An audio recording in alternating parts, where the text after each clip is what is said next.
अब क्या रिक्वायरमेंट हमारी उसे देखते हैं। हमारी टेबल चल रही है ये वाली, सेलेक्ट स्टार फ्रॉम स्टूडेंट्स। इसमें कुछ कंस्ट्रेंट्स हम लोग अपने पढ़ चुके हैं। तो इसमें से पहले मैं क्या करता हूँ, जो नेक्स्ट कंस्ट्रेंट मैं आपको पढ़ाने जा रहा हूँ उसका नाम है फॉरेन की कंस्ट्रेंट।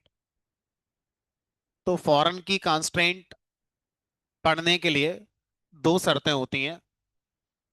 उन दो शर्तों पे आपको अपना फॉरेन की कांस्टेंट इंप्लीमेंट करना होगा। क्या वो दो शर्तें होती हैं, पहले उसकी बात कर लेते हैं, फिर आगे की बात करेंगे।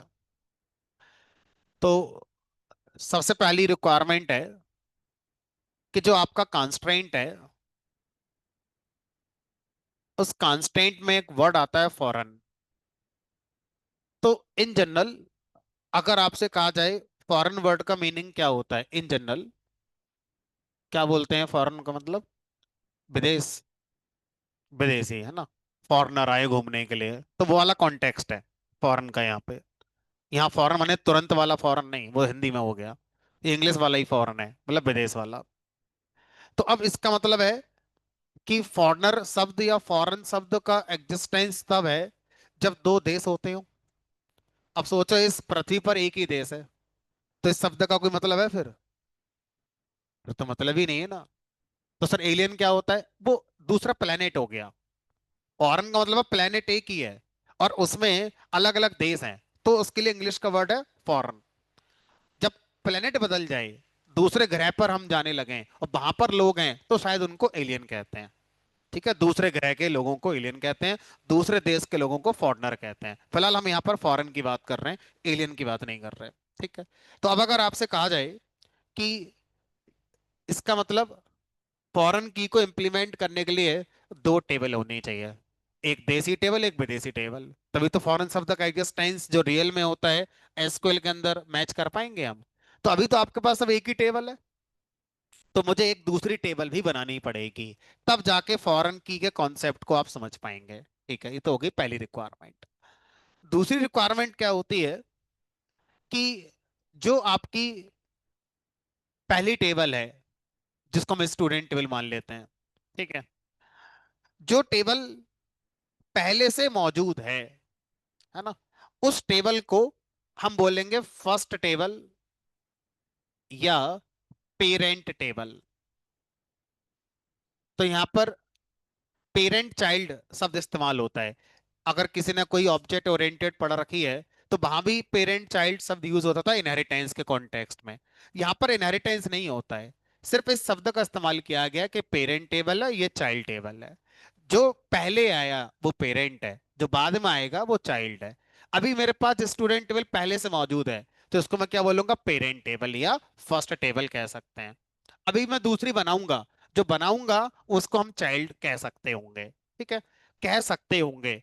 बनाने को तो आपने टेबल बहुत बना रखी है, ध्यान से सोचा, unique demo, not null demo, है ना, गवर्नमेंट टेबल, तो वो सब चाइल्ड कह सकते, हमने कहा नहीं, इनका आपस में एक कनेक्शन करना पड़ेगा, तब चाइल्ड बनेगी।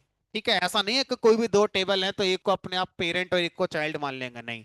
चाइल्ड मानने के लिए जो शर्तें होंगी पहले वो पूरी करनी पड़ेंगी, तब उसको चाइल्ड कहा जाएगा।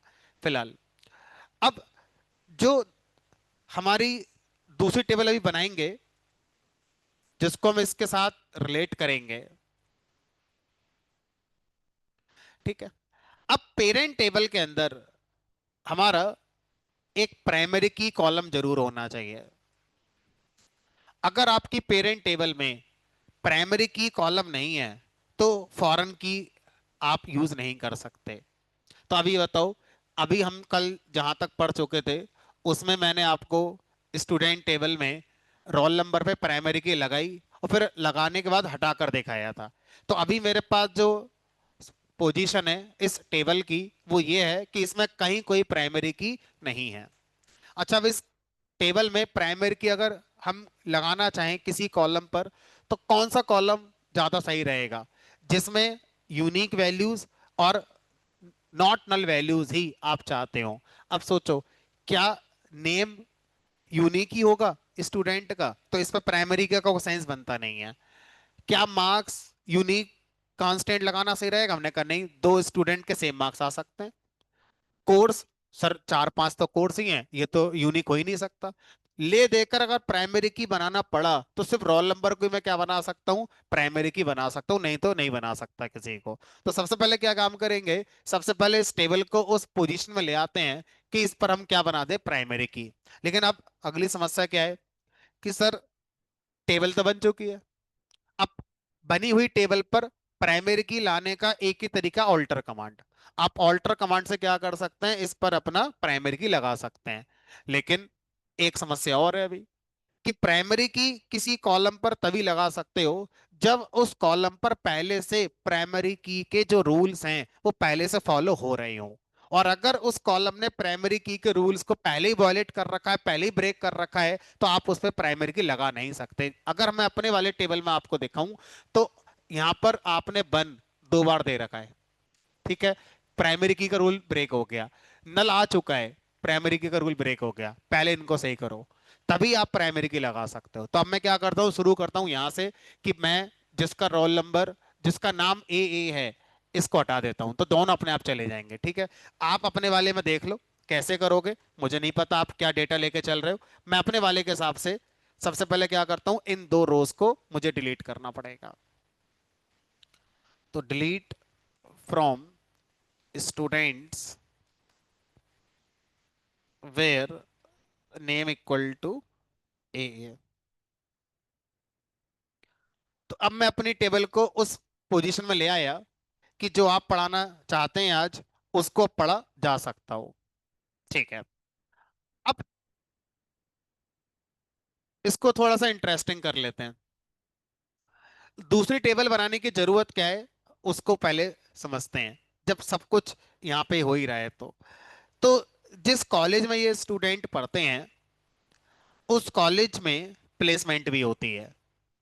अब मुझे क्या करना है, जिन स्टूडेंट्स की प्लेसमेंट हो गई है उनका रिकॉर्ड भी मेंटेन करना है।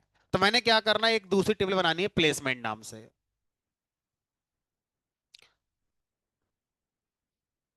प्लेसमेंट नाम से हमने बना दी टेबल।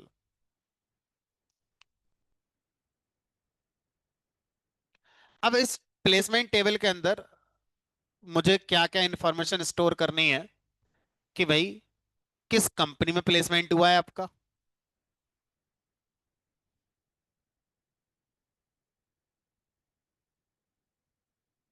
क्या पैकेज पे हुआ है। अब ये मैंने बताओगे किसका हुआ है, तो किसका हुआ है कैसे पता करोगे, यहां पर किसका हुआ है किससे पता कर सकते हो, नेम। अब नेम तो बहुत सारे हो सकते हैं सेम, तो मतलब रोल नंबर लेना शायद ज्यादा सही रहेगा। तो अब यहां पर मान लो रोल नंबर 5 का प्लेसमेंट हो गया, एक एग्जांपल लेकर, तो यहां पर एंट्री कर दो, रोल नंबर 5 का टीसीएस में प्लेसमेंट हो गया है और 3 लाख के पैकेज पर हुआ है, 3 LPA, 3 लाख पर एनम। तो ऐसे करके प्लेसमेंट टेबल मेंटेन हम लोग कर सकते हैं। ठीक है, अब बात आती है कि सर इस टेबल को क्या इंडिपेंडेंटली बनाया जा सकता है। हमने कहा चलो समझने की कोशिश करते हैं।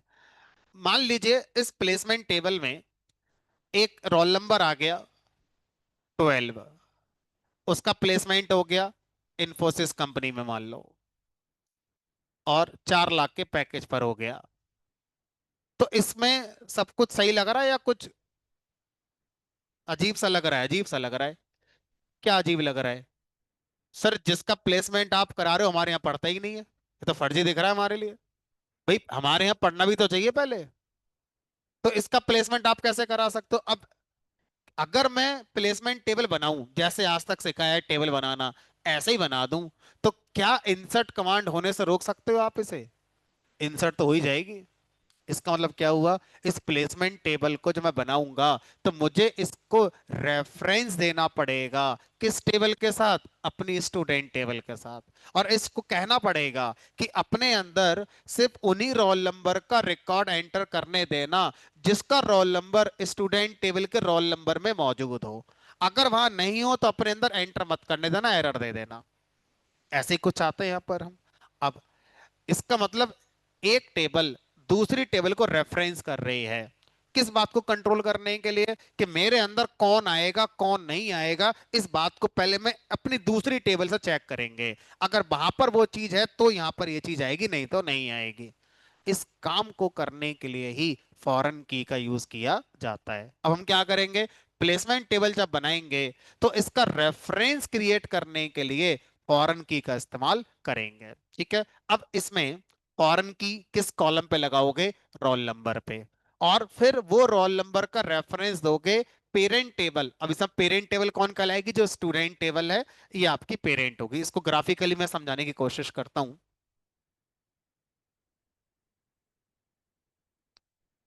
तो अब यहां पर हम बनाएंगे इसको फॉरेन की, और फॉरेन की जब बनाई जाती है तो उसको रेफरेंस दिया जाता है। तो मैं इसको रेफरेंस दूंगा स्टूडेंट टेबल के इस रोल नंबर कॉलम का। फॉरेन की का रूल है कि उसको जिसका रेफरेंस दिया जा रहा है वो रेफरेंस प्राइमरी की कॉलम होना चाहिए। अगर ये नॉन प्राइमरी की कॉलम हुआ तो ये रेफरेंस देते ही एरर आ जाएगी कि भाई ये रेफरेंस अलाउड नहीं है। ठीक है। तो अब इस तरह से हम इस काम को करेंगे। अब इसका सिंटेक्स कैसे होगा वो देखते हैं। तो ऑब्वियसली अभी प्लेसमेंट टेबल हमने बनाई नहीं है, बना रहे हैं, तो क्रिएट कमांड से ही हम अपना इस फॉरेन की को ऐड कर सकते हैं। और हम चाहें तो इसको ऑल्टर कमांड से भी कर सकते थे, मान लो प्लेसमेंट टेबल बन चुकी होती तो ऑल्टर से भी कर सकते थे। अब फॉरेन की कंस्ट्रेंट का हमेशा आइडेंटिफायर दिया जाता है, यानी कि जब भी फॉरेन की को आप ऐड करेंगे तो कांस्टेंट देकर ही आपको ऐड करना पड़ेगा, बिना कांस्टेंट के आपका ऐड नहीं होगी। तब कैसे करेंगे इसको वो देखते हैं। चाहो तो इमेजिन करने के लिए रख लो सामने, ताकि आसान रहेगा आपके लिए। लिखेंगे यहाँ पर क्रिएट टेबल, टेबल का नाम हो गया प्लेसमेंट।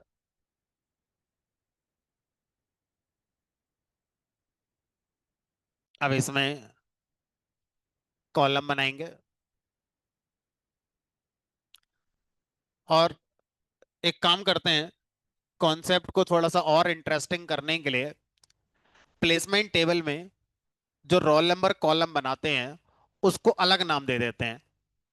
इसका नाम कर दिया पी अंडरस्कोर रोल, मतलब प्लेसमेंट टेबल में रोल नंबर, ताकि ये बात क्लियर हो जाए कि फॉरेन की जिस टेबल में बना रहे हो उस कॉलम का नाम, और प्राइमरी की कॉलम जो पेरेंट टेबल में है उसका नाम अलग अलग हो सकता है। ज्यादा मामलों में सामने वाला सेम नाम रख देता है ताकि कम याद रखना पड़े, बट टेक्निकली अलग नाम होते हैं कॉलम के। उसी को समझाने के लिए मैं नाम अलग कर रहा हूँ, आर अंडरस्कोर रोल। ठीक है। डेटा टाइप इंटीजर दे दिया, ये पहला कॉलम हो गया। अब दूसरा कॉलम इसी में बना देते हैं ऑर्गेनाइजेशन, मान लो वैर कर दे दिया ऐसे, 10 काफी है। तीसरा मान लो पैकेज, ये भी वैर कर दे दिया, मान लो 10 का, कॉमा एंटर करके आगे आ गए। अब जितने कॉलम बनाने थे सारे कॉलम बना लिए। उसके बाद अब आप क्या करेंगे, फॉरेन की कंस्ट्रेंट को डिफाइन करेंगे। तो हमेशा हमारे सारे कॉलम की डेफिनेशन के बाद ही फॉरेन की कांस्टेंट बनाया जा सकता है। तो यहां लिखेंगे अब कांस्टेंट, उसके बाद फॉरेन की कांस्टेंट का नाम बताओ। तो मान लो मैंने इसका नाम कर दिया रोल अंडरस्कोर एफ के, मतलब फॉरेन की बन रही है रोल नंबर के लिए, तो इसका एक नाम दे दिया। आप इसका नाम कुछ भी दे दो जो आपका मन करे। ठीक है। उसके बाद यहाँ पे लिखोगे कांस्टेंट का टाइप,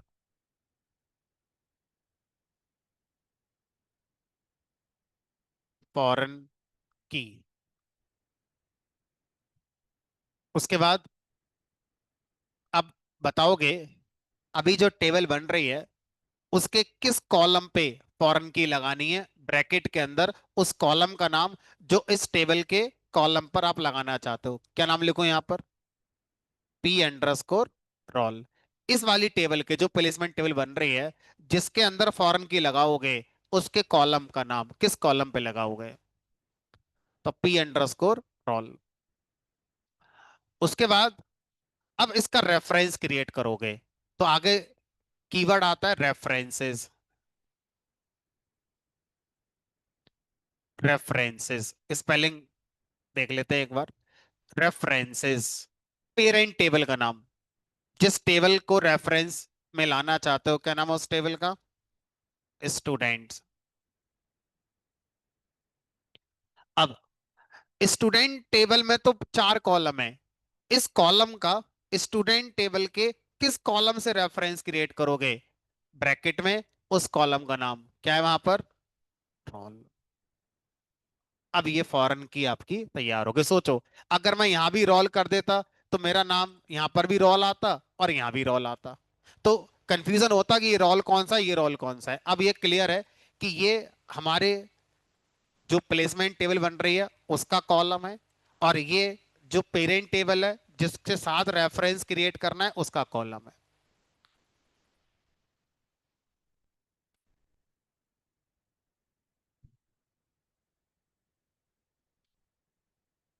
अब ये कह रहा है कि आपका कहीं कुछ ब्रेक हो रहा है, जरा चेक करो मेरी रोल नंबर में कोई यूनिक कांस्टेंट ब्रेक हो रहा है क्या?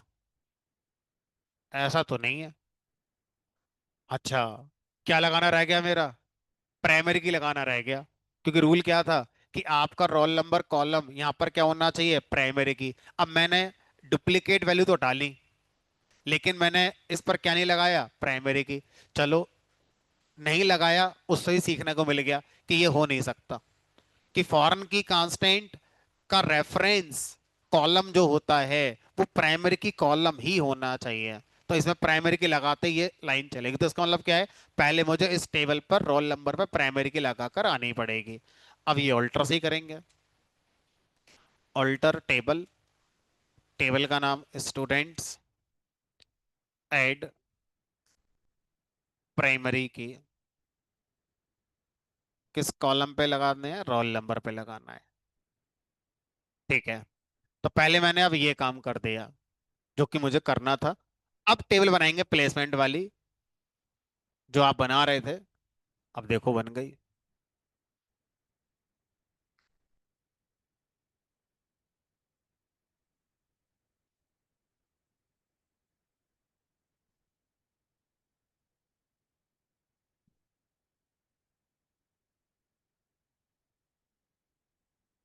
कुछ डेटाबेसेस यूनिक की पर भी अलाउ करते हैं, यानी कि आपका जो रेफरेंसिंग कॉलम है पेरेंट टेबल में, अगर वो प्राइमरी की जगह यूनिक होगा तो भी चल जाता है, बट रिकमेंडेड होता है प्राइमरी की के लिए।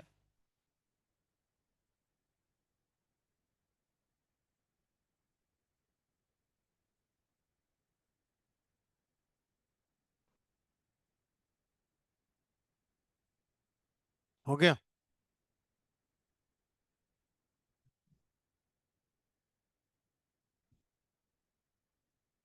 तो आपके में 7 दो बार है ना, तो पहले 7 को हटाओ। 2 बार आ रहा है 7, देखो। एक ये आ रहा है संजय, और एक विशाल करके आ रहा है।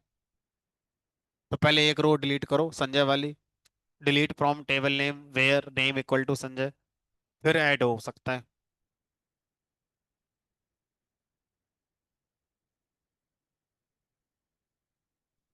क्या है दिक्कत बताओ?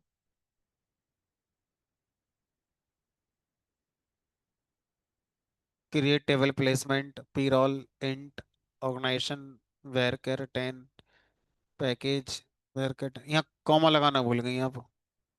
तीसरे कॉलम, पहला कॉलम, दूसरा कॉलम, तीसरा कॉलम। अब उसके बाद कॉमा लगाकर फिर ये कांस्टेंट वाली लाइन लिखनी है।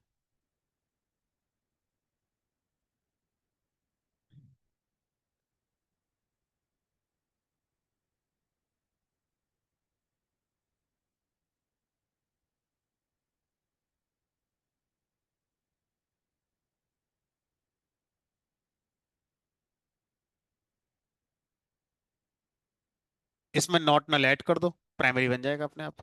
ऑल्टर टेबल टेबल ने, मॉडिफाई कॉलम रोल, फिर यहाँ लिख दो नॉट नल।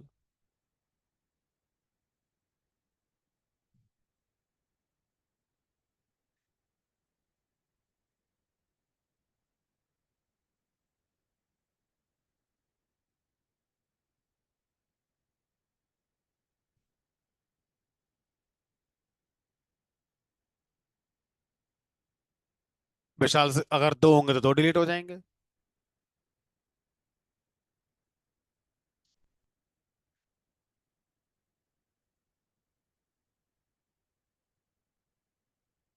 हो गया।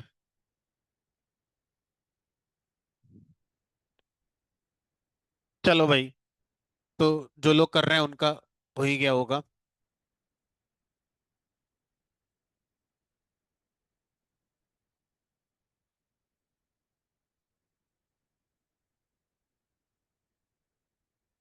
आगे चलते हैं अब। मान लीजिए हमसे कहा गया कि सर जरा, अब प्लेसमेंट में एक बंदे का प्लेसमेंट हो गया, रोल नंबर 5 वाले का प्लेसमेंट हो गया, तो जरा उसकी एंट्री कर दो प्लेसमेंट टेबल में।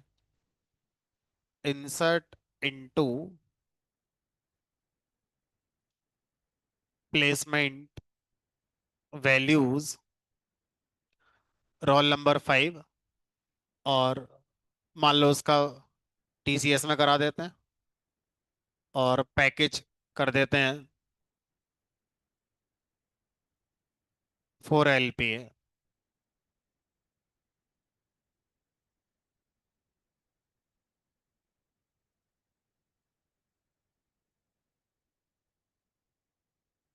रो इंसर्ट हो गई, कोई दिक्कत नहीं है। अब एक ऐसा रिकॉर्ड प्लेसमेंट टेबल में इंसर्ट करते हैं जो है ही नहीं, मान लो रोल नंबर 15 कर दिया, और इसकी एंट्री करते हैं यहाँ पर। तो अब ये होनी नहीं चाहिए, और यही फॉरेन की का हम यूज देखना चाहते हैं। एरर, एरर पढ़ो। कैन नॉट ऐड और अपडेट चाइल्ड रो। चाइल्ड रो का मतलब है चाइल्ड टेबल में जो रोज हैं उनको चाइल्ड रोज कहेंगे, और जो पेरेंट टेबल है स्टूडेंट, उसमें जो रोज है उनको पेरेंट रोज कहेंगे। तो भाई ऐड हो नहीं सकती। क्यों नहीं हो सकती? क्योंकि फॉरेन की कांस्टेंट फेल हो रहा है। क्यों फेल हो रहा है? क्योंकि फॉरेन की कांस्टेंट का रूल है कि वो अपने रेफरेंसिंग कॉलम में वैल्यू को मैच कराता है। अगर उसके रेफरेंसिंग कॉलम में वैल्यू नहीं मिली तो फिर वो यहाँ पर इंसर्ट और अपडेट नहीं हो सकती।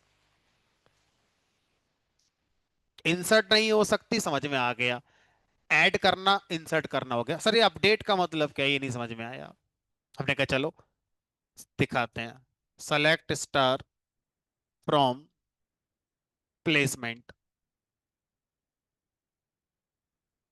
अब आपसे कहा गया कि गलत रोल नंबर वाले की आपने एंट्री कर दी है, रोल नंबर 2 वाले का प्लेसमेंट हुआ था, 5 वाले का नहीं हुआ था। क्या करें? हमने कहा कोई बात नहीं, टेबल है, अपडेट कमांड चलती है।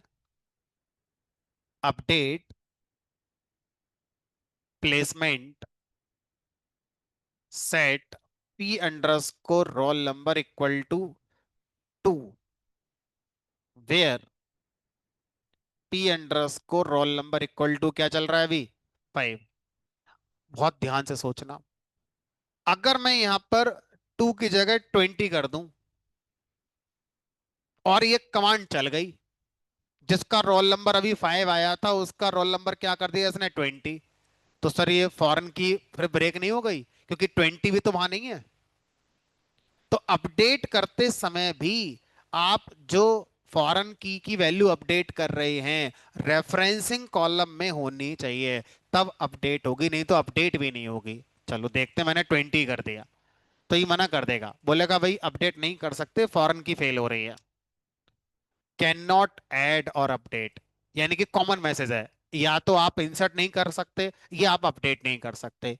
किस कॉलम को? फॉरेन की कॉलम को। क्यों नहीं कर सकते? क्योंकि उसका रेफरेंसिंग कॉलम में ये वैल्यू है ही नहीं। तो इसीलिए मैसेज आता है कैन नॉट ऐड और अपडेट चाइल्ड रो। ठीक है सर, समझ में आ गया कि फॉरेन की का कॉन्सेप्ट, लेकिन अभी काम हुआ नहीं है पूरा। अब अगर आपसे कोई ये पूछे क्या फॉरेन की कॉलम मिसिंग वैल्यू रख सकता है, क्या फॉरेन की, मतलब मैंने प्लेसमेंट वाले में यहाँ डाल दिया नल, किसी का एबीसी पैकेज में 2 लाख पर प्लेसमेंट हुआ है, किसका हुआ है उसका रोल नंबर अभी नहीं पता, बट हो गया है तो मैं एंट्री कर दी मैंने। बाद में जब पता चल जाएगा तो अपडेट कर दूंगा। तो ना पॉइंट इज कि अब क्या फॉरेन की कॉलम में नल वैल्यू अलाउड है, क्योंकि अब देखो लॉजिकली सोचिएगा चीजें कैसे उलझेंगी। एक रूल चलेगा कि फॉरेन की का रेफरेंसिंग कॉलम वहां पे जाके इस वैल्यू को मैच करा जाएगा। क्या वहां पर नल है, क्या हो सकता है वहां नल, क्योंकि वहां कौन बना हुआ है वो प्राइमरी की, और वहां नल तो कभी हो ही नहीं सकता। तो फिर तो यहाँ नल कभी आ ही नहीं सकता, क्योंकि यहाँ पर जो वैल्यू जा रही है पहले वहां पे देखी जाएगी, वहां पर ये वैल्यू कभी हो नहीं सकती। तो एक पॉइंट तो ये हो गया। दूसरा पॉइंट क्या हो गया, नल को कुछ बातों से छूट मिली हुई है, उनमें से एक ये भी हो सकता है कि भाई फॉरेन की कॉलम जब नल वैल्यू इंसर्ट होती है तो रेफरेंसिंग कॉलम चेक करने नहीं जाता। नॉट नल वैल्यू के लिए रेफरेंसिंग कॉलम चेक होगा, नल वैल्यूज के लिए रेफरेंसिंग कॉलम चेक नहीं होगा, और ये आ जाना चाहिए। अगर ऐसा हुआ तो आ जाएगा, और अगर नल वैल्यू के लिए भी चेक करेंगे तो फिर तो एरर आनी है। कोई दिक्कत नहीं है सर। यानी कि फॉरेन की कॉलम में नल वैल्यू अलाउड, ये बहुत अच्छा इंटरव्यू क्वेश्चन है, वो आपको उलझाएगा बातों में, और आप सही जानते हो गलत क्या कर आ जाओगे। तो फॉरेन की कॉलम नल वैल्यू कंटेन कर सकती है, इस पर रेफरेंसिंग कॉलम वाला रूल अप्लाई नहीं होता है। अब अगला क्वेश्चन, ये भी बहुत इंटरेस्टिंग है इंटरव्यू के पॉइंट ऑफ व्यू से। क्या फॉरेन की में ये एंट्री दोबारा आ सकती है,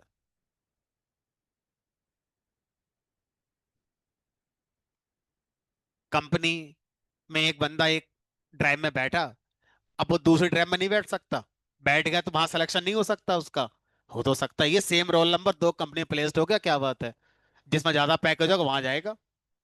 तो वो तो कहानी हो गई। प्रैक्टिकल लाइफ में आओ, प्रैक्टिकल लाइफ में क्या फॉरेन की कॉलम डुप्लीकेट वैल्यू कंटेन कर सकता है, यस, कोई दिक्कत नहीं है। एक ही बंदे के 2 प्लेसमेंट होगा, 3 होगा, क्यों नहीं हो सकते हैं, बिल्कुल हो सकते हैं। अब मैं चाहता हूं कि हमारी कंपनी में रूल है कि एक बार अगर किसी बंदे का प्लेसमेंट हो गया, अब वो दोबारा नहीं बैठेगा, चाहे ज्यादा पैकेज ही क्यों ना उसे मिल रहा हो, दोबारा नहीं बैठेगा, औरों को नंबर देंगे हम बड़ा अपने प्लेसमेंट ड्राइव कंडक्ट ही ऐसे कराएंगे कि पहले हाई पैकेज वाली कंपनीज आएंगी, उनमें अगर आपका होगा तो अच्छी बात। अब ये सोचना ही सही नहीं है कि आगे कंपनी आएंगी तो उनमें मेरा सिलेक्शन हो जाए ताकि हाई पैकेज मिले, आएंगे नहीं हाई पैकेज की, पहले हाई पैकेज की आ चुकी हैं, अब लो वाली, फिर उससे लो वाली ऐसी आएंगी।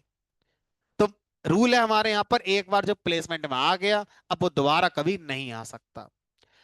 बताओ इस रूल को अगर मैं अपने वाले प्लेसमेंट टेबल पर यूज करना चाहूं तो क्या करना पड़ेगा, यानी कि फॉरेन की ऑलरेडी कांस्टेंट लगा हुआ है, मुझे साथ में यूनिक की और लगाना पड़ेगा। यानी कि फॉरेन की कॉलम में बाय डिफॉल्ट यूनिक नहीं होता, आप लगाना चाहें तो यूनिक की कांस्टेंट साथ में लगा सकते हैं। और अगर मैं कहूं कि नहीं सर, मैं इस रोल नंबर में नल वैल्यू भी नहीं लाना चाहता, जिसका प्लेसमेंट हो गया है और उसका रोल नंबर अगर मुझे अभी नहीं पता तो मैं उसकी एंट्री नहीं करूंगा, अभी जब पता चलेगा तभी करेंगे एंट्री।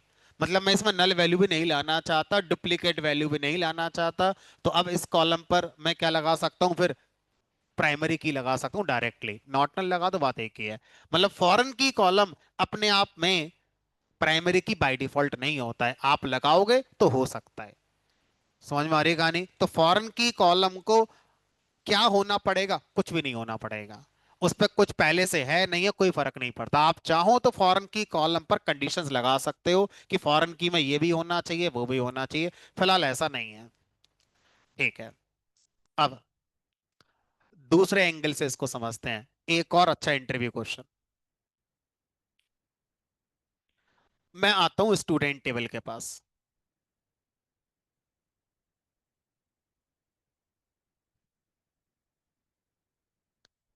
अब मैं क्या करता हूं, यहां से उस रिकॉर्ड को डिलीट करना चाहता हूं। डिलीट फ्रॉम स्टूडेंट्स, जिसका प्लेसमेंट हो चुका है, उसको कॉलेज से निकाल दिया हमने। अब कुछ कर दिया होगा उसने, उसको कॉलेज से बाहर निकाल दिया। अब तो डिलीट फ्रॉम स्टूडेंट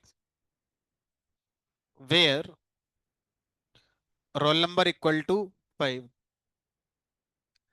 अब देखो, थोड़ा सोचेंगे, एंटर करने में तो 1 सेकंड लगेगा। अगर ये रिकॉर्ड यहां से डिलीट हो गया, रोल नंबर 5 वाला, तो इसकी जो रेफरेंसिंग टेबल है प्लेसमेंट वाली, वहां पर तो इसकी एंट्री पड़ी हुई है अभी भी। तो अगर हम उसके नजर से सोचें, तो उसके पास एक ऐसा डेटा आ चुका है जो उसकी रेफरेंसिंग टेबल के पास अब नहीं बचा। तो ये तो फिर फॉरेन की ब्रेक नहीं हो जाएगी वहां पर? लॉजिकली सोचो, अगर यहां से डिलीट हो गया, तो उस टेबल में एक ऐसी सिचुएशन क्रिएट हो जाएगी कि अब वहां पर ऐसा डेटा आ गया जो उसकी पेरेंट टेबल में मौजूद नहीं है। तो इसका मतलब पता है क्या हुआ? ये कमांड शायद चले ही ना, और मना कर दे आपसे कि भाई अब ये टेबल इंडिपेंडेंट नहीं है, ये किसी की पेरेंट है। तो अब पहले वहां जाके रोल नंबर 5 वाले को हटा के आओ, तब यहां से डिलीट कर सकते हो, अदरवाइज नहीं। तो यहां से सिर्फ उन रिकॉर्ड्स को डिलीट करना अलाउड होगा जिनकी एंट्री अभी इस प्लेसमेंट टेबल में नहीं हुई है। अगर किसी भी रिकॉर्ड की एंट्री वहां हो गई है, तो वो डिलीट यहां से डायरेक्ट नहीं होगा। देखते हैं एंटर करके अब क्या कहता है। एरर मैसेज में क्लैरिटी होनी चाहिए, और है। कैन नॉट डिलीट और अपडेट पेरेंट रो। वहां लिखा था चाइल्ड रो, यहां लिखा है पेरेंट रो। तो पेरेंट टेबल की जितनी रोज है उनको पेरेंट रोज पढ़ा जाएगा, चाइल्ड टेबल की जो रोज है उनको चाइल्ड रोज पढ़ा जा रहा है। क्या नहीं, ये डिलीट नहीं हो सकता, फॉरेन की कांस्टेंट आपका फेल हो गया है। अपडेट क्यों नहीं हो सकता? सीधी सी बात है, update students set roll number equal to 20 where roll number equal to 5। तो सर अपडेट कैसे कर दोगे, 20 कर दोगे इसे? क्योंकि इसकी एंट्री वहां हो रखी है, इसलिए अपडेट भी नहीं हो सकता ये। तो जो मास्टर टेबल है, यानी कि जो पेरेंट टेबल है, पेरेंट टेबल पर बाउंडेशन आ गई, चाइल्ड टेबल पर बाउंडेशन आ गई। चाइल्ड टेबल में इंसर्ट करना और अपडेट करना डायरेक्टली अलाउड नहीं है, फ्रीली अलाउड नहीं है, आपको पेरेंट टेबल के हिसाब से करना पड़ेगा। पेरेंट टेबल में बाउंडेशन आ गई कि अब वो अपने रिकॉर्ड को अपडेट और डिलीट फ्रीली नहीं कर सकता, देखना पड़ेगा कहीं उसकी एंट्री चाइल्ड में तो नहीं हो गई है। अगर हो गई है तो ना अपडेट होगा ना डिलीट होगा। अब मान लीजिए आपसे यह पूछा जाए कि जिसका प्लेसमेंट हो गया था, रोल नंबर 5 वाला, उसकी एंट्री पड़ी है प्लेसमेंट टेबल में, अगर हमने उसको कॉलेज से ही निकाल दिया है, तो फिर ऐसा करो ना कि यहां से भी एंट्री डिलीट हो जाए और वहां से भी एंट्री डिलीट हो जाए, दोनों जगह से डिलीट हो जाए। अब ऐसा करने के दो तरीके हैं, पहला मैनुअल और दूसरा ऑटोमेटिक। मैनुअल तरीका क्या कहेगा? पहले जाओ वहां पे और वहां से उसको डिलीट करके आओ, उसके बाद यहां आओ और यहां से डिलीट करो, ये हो गया मैनुअल तरीका। दूसरा है ऑटोमेटिक तरीका। ऑटोमेटिक तरीका में क्या होगा कि आप बस पेरेंट से डिलीट करो, ऑटोमेटिकली डिलीट हो जाएगा। कहां से? चाइल्ड से। हमने कहा सर यही सही है ऑटोमेटिक वाला। तो ऑटोमेटिक वाले तरीके में फॉरेन की को ऐड करने का सिंटैक्स थोड़ा डिफरेंट होता है। फॉरेन की के साथ आपको एक सिंटैक्स ऐड करना पड़ता है, ऑन डिलीट कास्केड। तो एक शब्द होता है हमारा कास्केड, फॉरेन की के अंदर एक टर्म आता है जिसका नाम है कास्केड।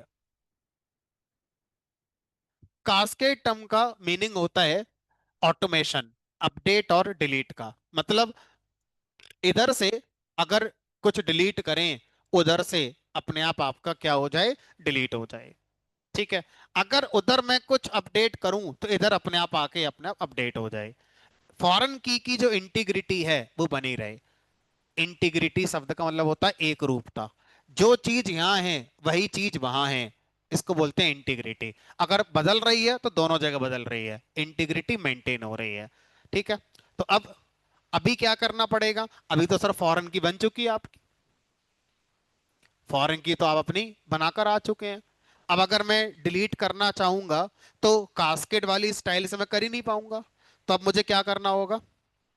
फॉरेन की को ड्रॉप करना होगा प्लेसमेंट टेबल से, दोबारा लगाएंगे, और दोबारा जब लगाएंगे तो कास्केड वाला फैक्टर याद रखेंगे। तो इसी बहाने हम फॉरेन की को हटाना और फिर से लगाना भी सीख जाएंगे। तो अब क्या करते हैं? फॉरेन की को हटाते हैं कहां से? प्लेसमेंट टेबल से। कौन सी कमांड हो सकती है ऐसा करने के लिए? ऑल्टर के साथ ड्रॉप। देखो, ड्रॉप कमांड का मतलब है शुरू, जिस वर्ड से हम लिखना शुरू करते हैं उसको कमांड कहते हैं।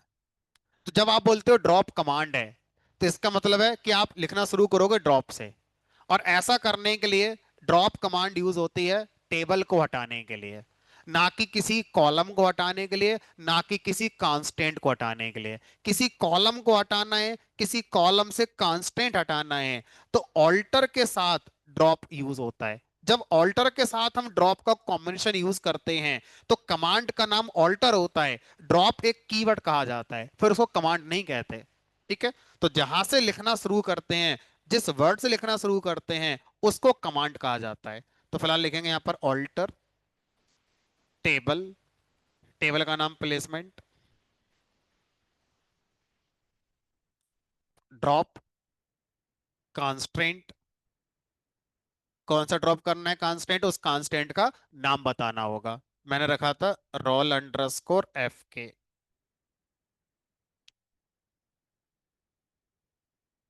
अब हमारा प्लेसमेंट टेबल से जो फॉरेन की कांस्टेंट आपने लगाया था वो हट चुका है। अब सर दोबारा लगाओ कास्केड वाला पॉइंट याद रखते हुए। तो अब टेबल तो बन चुकी है प्लेसमेंट वाली हमारी। अब मेरे पास एक ही तरीका बचता है कि अगर मुझे कांस्टेंट फिर से ऐड करना है फॉरेन की, तो किससे कर सकते हैं? Alter add. ऑल्टर ऐड का कॉम्बिनेशन, ऑल्टर के साथ ऐड कांस्टेंट लिखेंगे। ठीक है। तो लिखेंगे,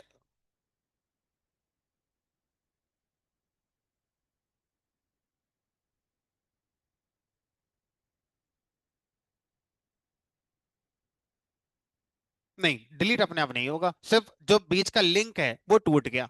अब लिंक टूटने के बाद ये दोनों टेबल इंडिपेंडेंट हो गई, कुछ भी कर सकते हैं, एक दूसरे से कोई मतलब नहीं है। लेकिन अगर लिंक टूट गया दोनों के बीच का, मतलब आपने फॉरेन की हटा दी, डजन मीन के टेबल में अपने आप कुछ चेंजेस हो जाएंगे, ऐसा कुछ नहीं होगा। ठीक है। चलो, ऑल्टर टेबल, टेबल का नाम प्लेसमेंट, उसके बाद ऐड कांस्टेंट,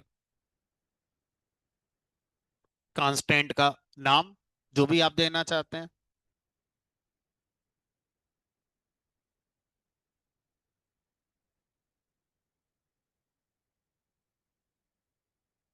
उसके बाद ब्रैकेट में उस कॉलम का नाम, जिस कॉलम को फॉरेन की देनी है प्लेसमेंट टेबल के, तो हमारा पी अंडरस्कोर रोल है ही। रेफरेंसेस, नेक्स्ट लाइन पे लिख देते हैं। पेरेंट टेबल का नाम स्टूडेंट्स, ब्रैकेट में उसके प्राइमरी की कॉलम का नाम रोल। उसके बाद अब आगे का सफर कास्केड वाला। तो यहां लिखेंगे ऑन, ऑन डिलीट कास्केड। इसी तरह से लिखेंगे, अपडेट का भी करना चाहते हो तो एक साथ निपटा दो, ऑन अपडेट कास्केड। मतलब मैंने डिलीट और अपडेट कास्केड दोनों लगा दिए। अब डिलीट और अपडेट रुकेंगे नहीं, डिलीट और अपडेट जब होंगे तो इंटीग्रिटी मेंटेन करते हुए होंगे, दोनों में या तो डिलीट होगा, दोनों में या तो अपडेट होगा, ऐसा नहीं है कि एक में हो गया एक में रह गया, इंटीग्रिटी बनी रहेगी। ठीक है। किसकी स्पेलिंग गलत हो गई? क्या लिख दिया मैंने?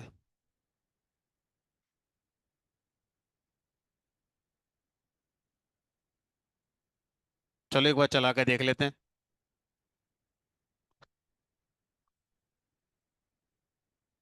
कहाँ लिखना रह गया? कांस्टेंट, कांस्टेंट का नाम और उसके बाद फॉरेन की। चलो कर देते हैं सही। FOREIGN, फॉरेन की।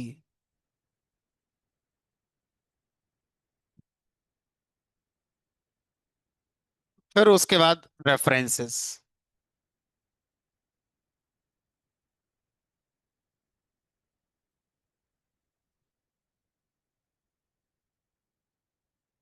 अब आगे वाला सफर।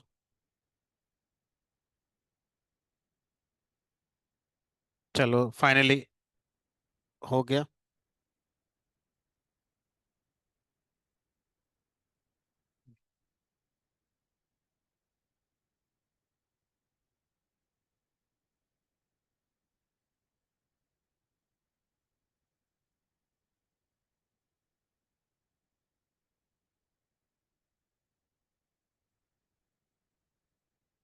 तो अब मैंने दोनों कास्केट लगा दिए, अपडेट वाला भी डिलीट वाला भी, टेंशन ही खत्म हो गई। अब चलो इधर आते हैं। ये है मेरी स्टूडेंट टेबल, ये है मेरी प्लेसमेंट टेबल। अब जिसमें जो करना है करो, मेरे हिसाब से कोई रोक टोक होनी चाहिए नहीं। तो चलो उधर चलते हैं। इधर मैं क्या करता हूँ, इसका रोल नंबर 5 से बदलकर मान लो 15 कर देता हूँ। तो अपडेट प्लेसमेंट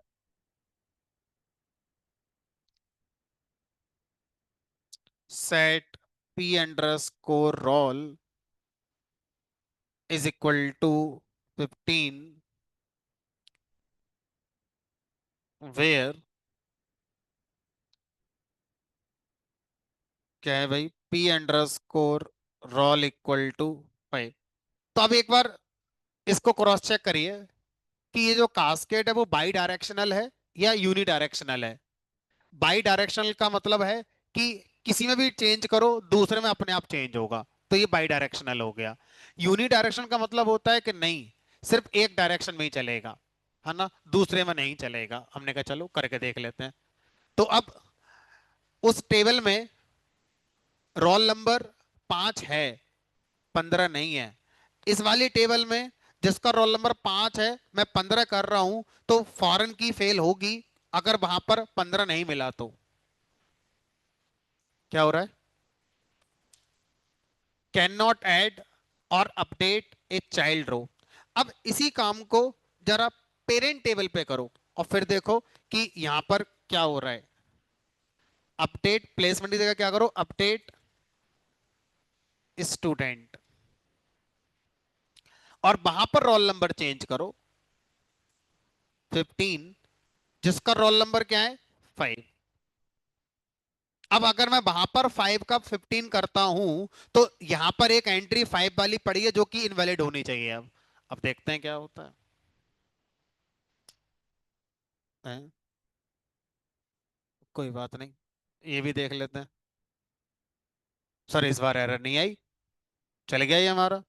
अब जरा उधर देखें स्टूडेंट टेबल को पहले। 15 आ गया, 5 वाला 15 हो गया। उधर देखना सर, उधर 5 वाले पड़े थे तो अपने आप क्या हो गए, 15। यानी कि जो आपने अपडेट कास्केड लगाया है, ये बाई डायरेक्शनल नहीं है। आप सिर्फ पेरेंट टेबल में चेंज करेंगे तो वो आपका किस में अपने आप चेंज कर देगा, आपकी चाइल्ड टेबल में चेंज कर देगा। अब जरा डिलीट को देखते हैं क्या होता है। तो यहां पर मैंने क्या करा, यही वाली एंट्री डिलीट कर दी। Delete from student where roll number equal to 15।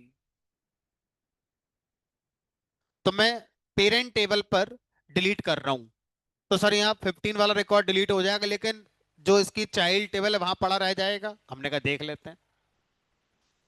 हो तो गया डिलीट। यहाँ देखो जरा, 15 वाला गायब। वहां देखो जरा, यहाँ से भी गायब। यानी कि जो अपडेट कास्केड और डिलीट कास्केड हैं, ये यूनी डायरेक्शनल हैं, बाई डायरेक्शनल नहीं हैं। ठीक है। और ये सिर्फ पेरेंट टेबल पर आप काम करेंगे तो ऑटोमेटिक चाइल्ड में चेंज हो जाएगा। चाइल्ड में चेंज करने पर पेरेंट अपने आप चेंज नहीं होगी। ठीक है। तो पेरेंट टेबल से डायरेक्शन जा रही है चाइल्ड के लिए। ठीक है। तो मेन टेबल आपकी क्या है कास्केड में? पेरेंट टेबल है।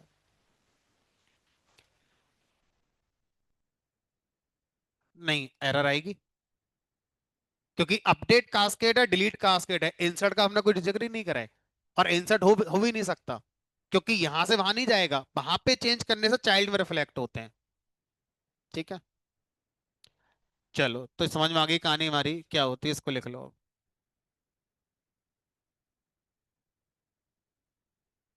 हो सकती है, क्योंकि कॉलम के ऊपर काम चल रहा है ना हमारा, कॉलम रेफरेंसिंग हो रहा है। हो सकता है इसका फॉरेन की इसका प्राइमरी बनाओ, ऐसा हो सकता है। बिल्कुल।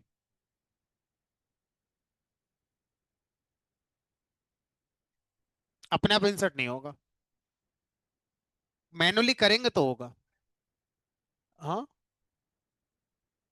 पहले इसलिए था क्योंकि हमने इंसर्ट किया था मैनुअली, इंसर्ट करना पड़ेगा। तो पेरेंट में नया रिकॉर्ड इंसर्ट होने से चाइल्ड में नया रिकॉर्ड इंसर्ट नहीं होगा। तो इंसर्ट कास्केड नहीं होता, अपडेट कास्केड होता है, डिलीट कास्केड। क्योंकि सोचो, ऐसे तो स्कूल में बहुत सारे लोग पढ़ रहे हैं, सबका प्लेसमेंट हो जाएगा ऐसे तो फिर कॉपी कर लो इसे।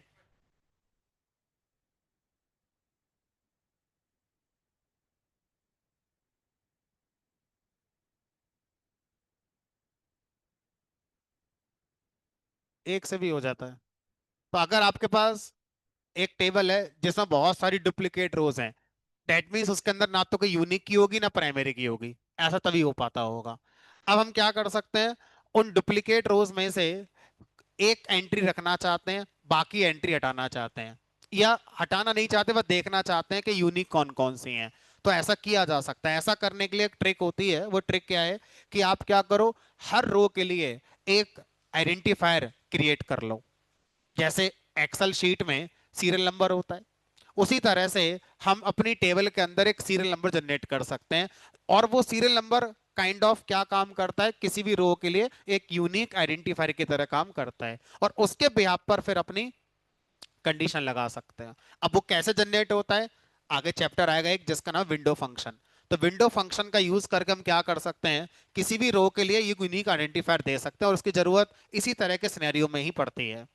तो आएगा जब वो दिन तब देखेंगे। तो फॉरेन की इंटरव्यू के अंदर बहुत पूछा जाता है, आपको उलझा उलझा के क्वेश्चन पूछेंगे, जैसा भी हमने डिस्कस करा है इसी तरह से सारे सिनेरियोज कवर करने हैं आपने, तब जाके फॉरेन की पर इंटरव्यू निपटा पाओगे अपना।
इस वर्ड को हाईलाइट कर लेना कि जो कास्केड होते हैं, provide facility to delete update a child row when it is updated और डिलीटेड इन पेरेंट।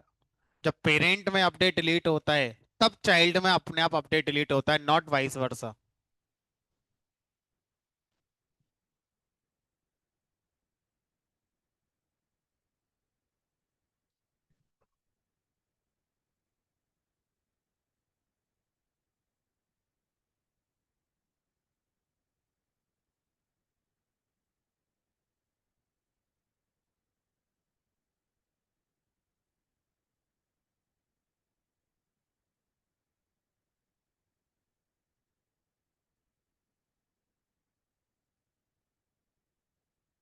तो ऐसा रूल नहीं है कि दोनों ही कास्केड लगाने हैं, कोई एक लगाना है तो यहीं पे खत्म कर दो कमांड, है ना, कोई भी एक लगा सकते हो, जरूरी नहीं है दोनों ही लगाने होते हैं।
अब अगला कांस्टेंट और लास्ट कांस्टेंट होगा हमारा ये।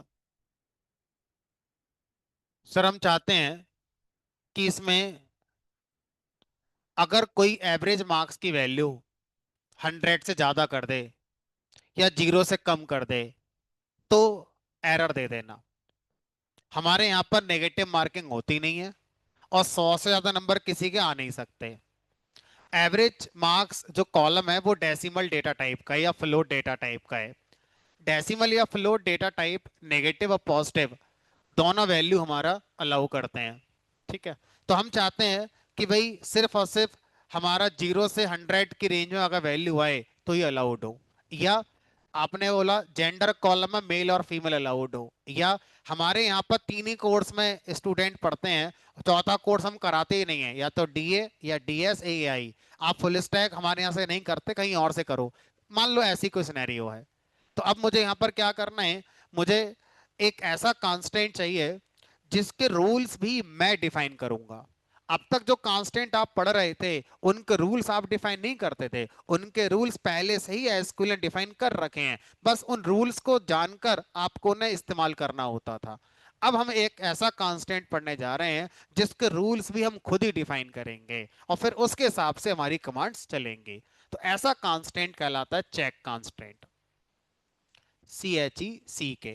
तो चेक कांस्टेंट हमारा यूजर डिफाइंड रूल के अकॉर्डिंग हमारे कंडीशंस को वैलिडेट करने का काम करता है। अगर वो कंडीशंस फेल हो रही हैं तो फिर एरर आ जाएगी जैसे बाकियों के लिए आती हैं, अदरवाइज कमांड आपकी चलेगी।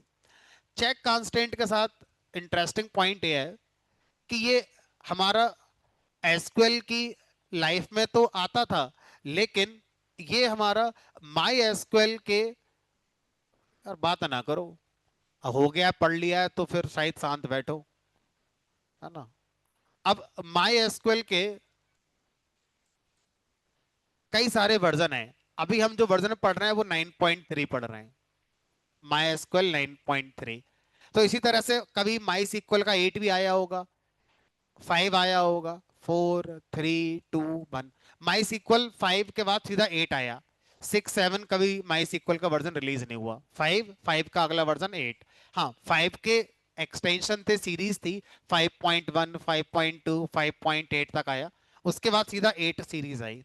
तो माई सिक्वल 8.0.16, ये जो वर्जन है, यहां से चेक कांस्टेंट हमारा यूज होता है।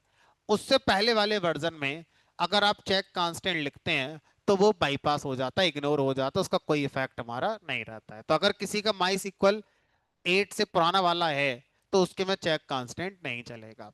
ये मुझे इसलिए बताना पड़ा है, अभी लास्ट बैच में एक स्टूडेंट मिला था जिसका माई सिक्वल 5 था, और उसके पे चेक कांस्टेंट ऑब्वियसली नहीं चलेगा।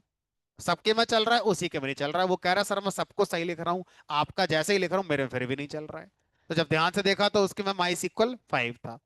तो अब माई सिक्वल 5 क्यों था उसके में? क्योंकि उसके में विंडोज पुरानी पड़ी हुई थी, विंडो अपडेटेड थी नहीं, उसमें माई सिक्वल लेटेस्ट वाला चल ही नहीं रहा था। तो ये कुछ डिपेंडेंसीज हो सकती हैं, इसलिए थोड़ा सा जरूरत पड़ती है इन नॉलेज की, कि माई सिक्वल 8.0.16 या उससे अबव किसी का होगा, ऊपर ही लिखकर आ जाता है, तो ही चेक कांस्टेंट चलेगा, नहीं तो नहीं चलेगा। ठीक है। तो अब चेक कांस्टेंट भी आइडेंटिफायर के साथ बनाया जाता है, आप इसका एक नाम देते हो। ठीक है। अब टेबल बन चुकी है, अब आपके पास ऑल्टर कमांड से ऐड करने का ऑप्शन है, तो क्रिएट से भी आप कर सकते होंगे। तो मैं ऑल्टर से कैसे करेंगे इस स्टूडेंट टेबल में करके दिखाता हूँ। ऑल्टर टेबल, टेबल का नाम स्टूडेंट्स, ऐड कांस्टेंट, कांस्टेंट का नाम, मान लो इसका नाम कर दिया मैंने मार्क्स अंडरस्कोर CHK, मार्क्स के लिए चेक कांस्टेंट बना रहे हैं। उसके बाद अब कांस्टेंट का नाम आएगा, एक्चुअल कांस्टेंट का नाम अब आएगा। ये तो कांस्टेंट का आइडेंटिफायर हो गया। ठीक है। चेक, इसका नाम यही लिखना है क्योंकि ये तो कांस्टेंट का नाम है किट में। अब रूल बताओ, क्या रूल चाहते हो? हम चाहते हैं एवरेज मार्क्स की वैल्यू जो रहनी चाहिए वो हमारी रहनी चाहिए between 0 and 100।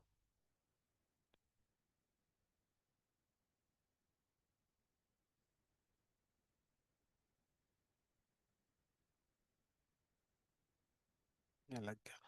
Alter table students, add constant, constant का आइडेंटिफायर, कांस्टेंट का नाम, उसके बाद ब्रैकेट में उस कांस्टेंट के रूल्स। अब ये रूल्स कितने भी कॉम्प्लेक्स हो सकते हैं, मैंने सिंपल सा रूल बना दिया कि एवरेज मार्क्स 0 और 100 के बीच में होना चाहिए।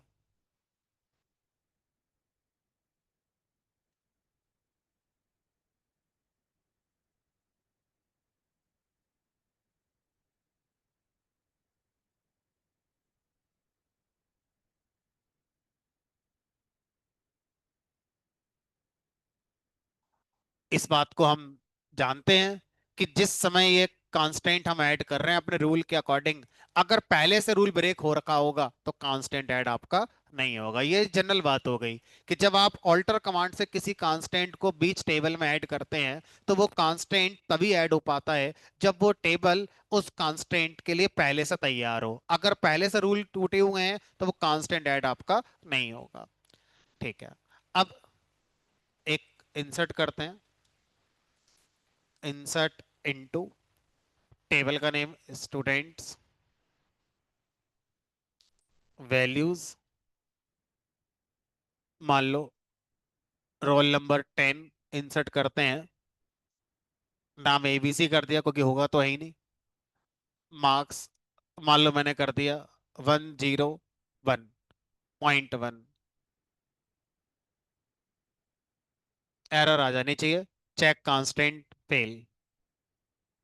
यहाँ गया, चेक कांस्टेंट जिसका नाम ये है इज वायलेटेड। इसी तरह से अगर आप यहाँ पे ऐसे लिखते हो -1, फिर से एरर आ गई, इस रेंज में मार्क्स दो तो अलाउड करेंगे, नहीं तो नहीं करेंगे। तो इस तरह से अपने रूल बनाने के बाद अगर किसी कांस्टेंट को डिफाइन करना है तो उसको चेक कांस्टेंट से किया जा सकता है।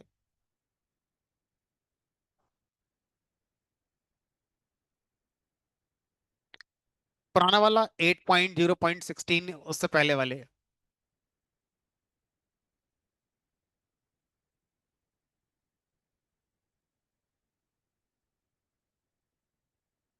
उसके लिए फिर एक कॉन्सेप्ट यूज होता है जिसका नाम है हमारा यहाँ पर ट्रिगर। आप ट्रिगर यूज कर सकते हैं बैकएंड लॉजिक इंप्लीमेंट करने के लिए। तो अभी आगे बहुत सारे ऐसे हमारे कस्टम सिचुएशन आएंगी जहां पर कांस्टेंट भी कंट्रोल नहीं कर पाएंगे। ठीक है, तो वहां पर हमें ट्रिगर पढ़ना होता है, तो आगे चल के पढ़ेंगे अभी।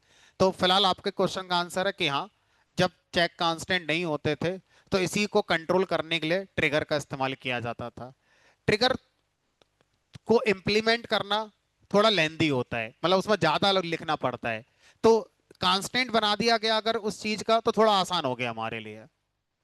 इवन अगर ये सारे कांस्टेंट हटा दें तो भी सारा काम हो जाएगा, सबको ट्रिगर से इंप्लीमेंट करना पड़ेगा। लेकिन ट्रिगर को लिखना इतना इजी नहीं है जितना हम कांस्टेंट को एक ऑल्टर कमांड से लिख लेते हैं। ठीक है, बहरहाल ये हो गया आपका चेक कांस्टेंट, जैसे मैंने अभी ऐड कराए। ऑल्टर कमांड से ऐसे ही ड्रॉप भी कर सकते हो, और इसी तरह से टेबल क्रिएट करते समय भी आप अपना चेक कांस्टेंट लगा सकते हो।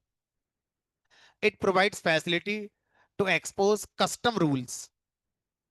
custom rules for validation, like gender column must contain either male or female, salary column must be in range of 10,000 to 1 lakh, या जो भी आपकी रिक्वायरमेंट हो सकती है वो ऐसे लिख लो।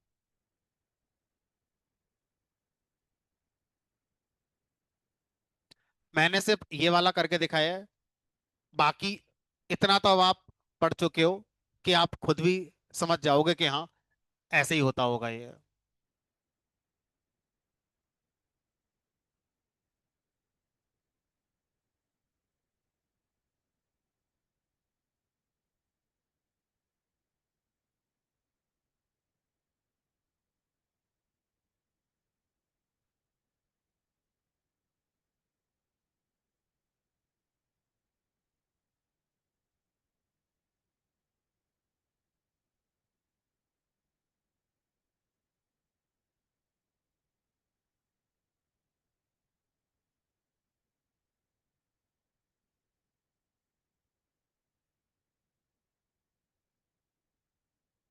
चलो, आपका वाला ही मैंने लिख दिया ताकि जब कभी रिवाइज करोगे तुरंत ब्रेन में इमेज बन जाएगी।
जिस तरह से किसी भी टेबल में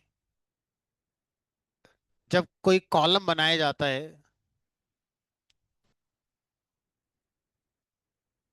तो आपसे कहा जाता है कि कॉलम की डेफिनेशन बताइए क्या है।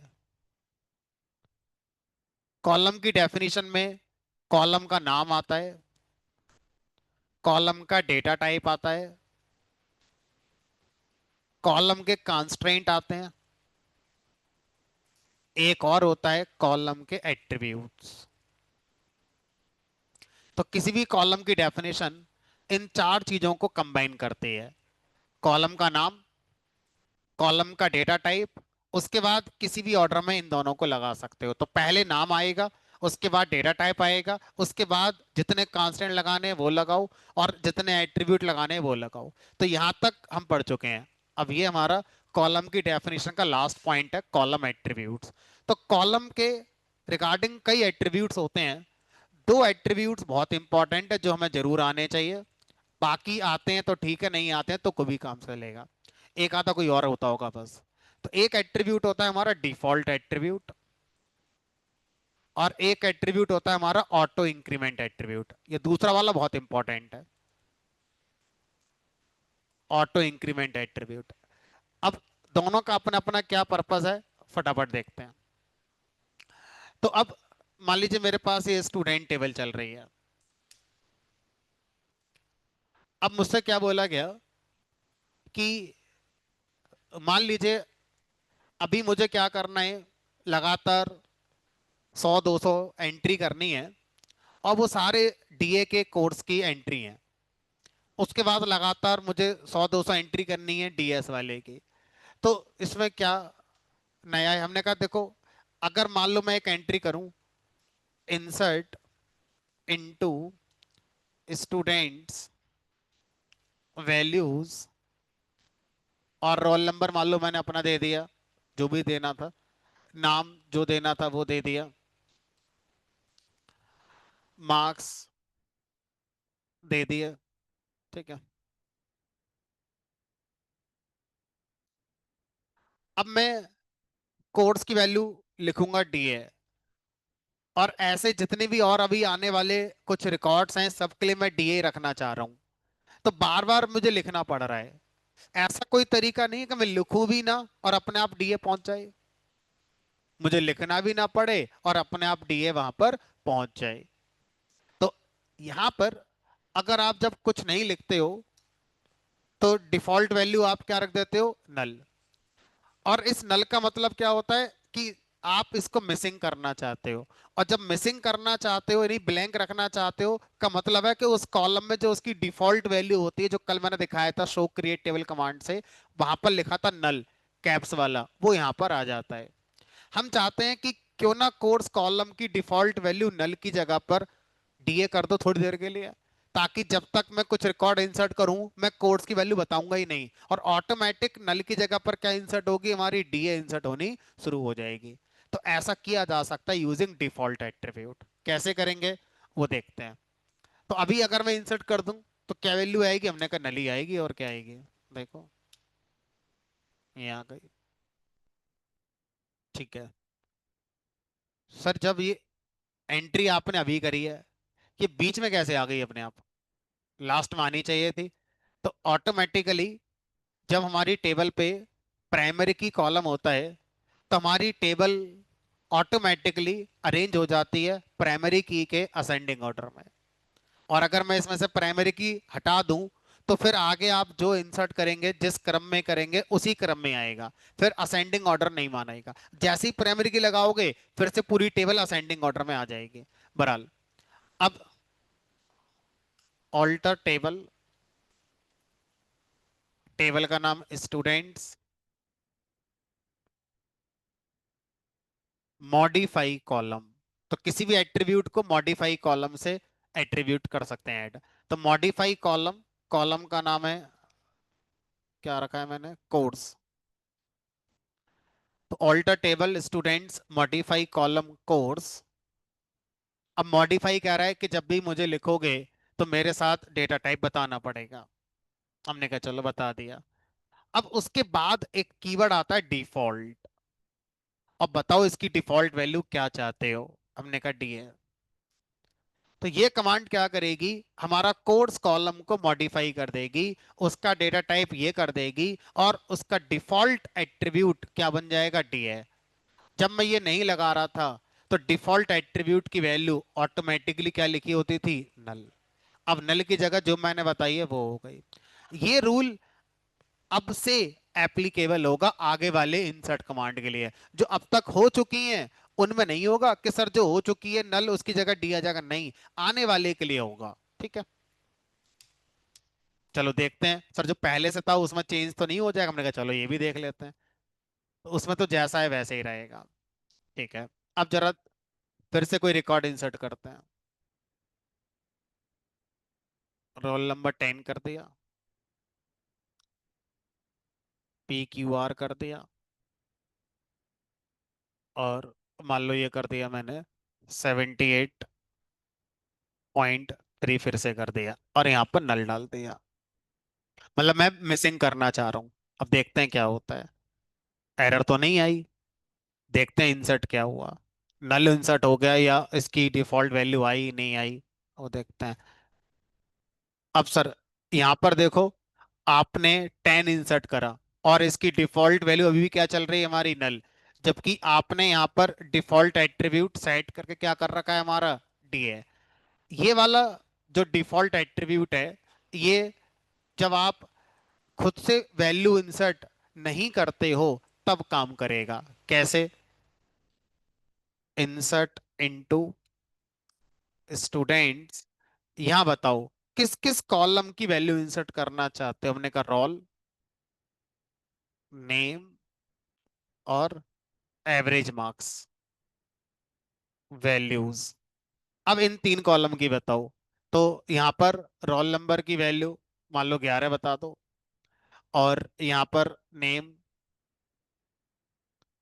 मान लो यहाँ पर कर दिया मैंने कपिल, और मार्क्स 88.30 कर दिया, 78.30 कर 3 कर दिया।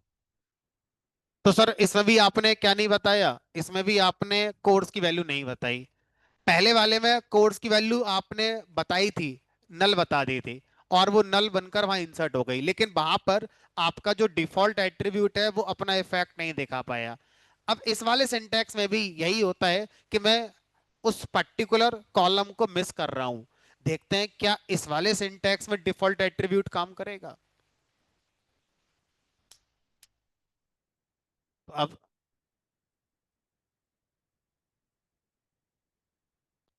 मैंने रोल नंबर 11, क्या आ गया इस बार, डी है। ठीक है, तो डिफॉल्ट एट्रीब्यूट इस सिंटैक्स पे हमारा काम करेगा। अगर आप नल को मैनुअली लिखते हैं तो वो फिर नल वैल्यू इंसर्ट हो जाएगी, और आपका डिफॉल्ट एट्रीब्यूट एप्लीकेबल नहीं होगा। तो डिफॉल्ट एट्रीब्यूट के लिए आपको अपने कॉलम को भी स्पेसिफाई करना पड़ता है। इन इन कॉलम में वैल्यू इंसर्ट होगी, और जो रह गए उनमें डिफॉल्ट एट्रीब्यूट काम करेगा। ठीक है, चलो तो अब हटाना चाहो आगे जाके तो हटा भी सकते हो। फिर से वही अल्ट्रा कमांड लिख दोगे और वो हट जाएगा आपका। चलो, तो column attribute defines setting that changes the behaviour of A column but does not strictly validate the data. तो एट्रीब्यूट और कांस्टेंट में क्या डिफरेंस है, यही डिफरेंस है। कांस्टेंट क्या करते हैं, हमारे डेटा को वैलिडेट करते हैं, स्ट्रिक्टली कोई रूल हैं उनको चेक करते हैं। तो एट्रीब्यूट में कोई रूल नहीं आता है, सिर्फ एक्स्ट्रा बिहेवियर है जो आपको मिल जाता है। ठीक है, दो एट्रीब्यूट ज्यादा यूज होते हैं, डिफॉल्ट और auto increment. Default attribute it is use to provide default value for a column. कैसे आप इसको यूज कर सकते हैं, वही हो गया।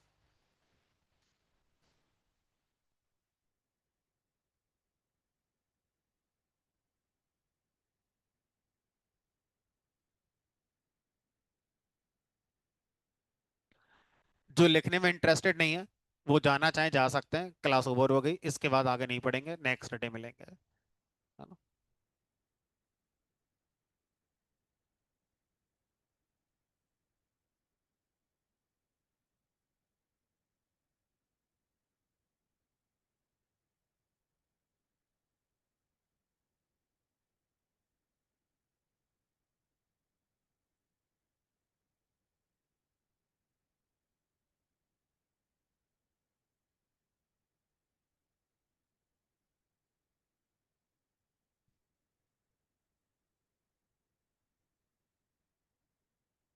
न्यू टेबल अगर आप बना रहे हैं तो उसमें जितने भी एट्रीब्यूट होते हैं वो कॉलम की डेफिनेशन के साथ ही लेके जाएंगे।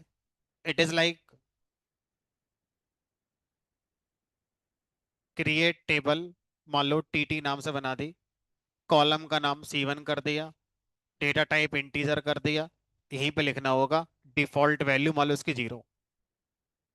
दूसरा कॉलम बनाया मान लो C2, और ये बना दिया वेरकर ऐसे करके, यहीं पर इसकी डिफॉल्ट एट्रीब्यूट बताना पड़ेगा, मान लो ये आ जाए ड्यूकेट। तो ऐसे करके कॉलम की डेफिनेशन के साथ ही आपको एट्रीब्यूट बताने पड़ते हैं। बाद में वाला कॉन्सेप्ट सिर्फ कांस्टेंट के लिए होता है, ठीक है, इसमें आप इस तरह से बताएंगे।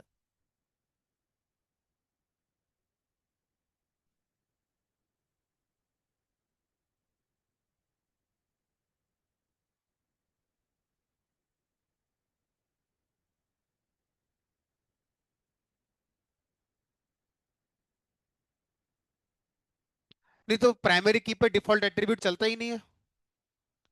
प्राइमरी की कॉलम पे डिफॉल्ट एट्रीब्यूट काम नहीं करेगा।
Null value.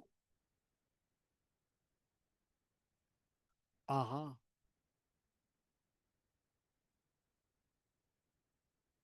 नहीं नहीं, जो 0 to 100 वाली रेंज है वो नल को वैलिडेट नहीं करेगी। उसका नल से कोई मतलब नहीं है, अगर उसमें नल वैल्यू इंसर्ट करोगे तो वो उस चेक वाले को बाईपास करेगी। नल वैल्यू पर जो आपका चेक कांस्टेंट है वो नहीं चलेगा, या तो फिर आपने क्या करा होता, चेक कांस्टेंट स्पेसिफिक लिखा होता कि इज नॉट नल, कि मुझे इसमें नल चाहिए ही नहीं, तो फिर एरर आती। अदर रूल्स जो आएंगे उसमें नल हमारा इग्नोर हो जाता है ना।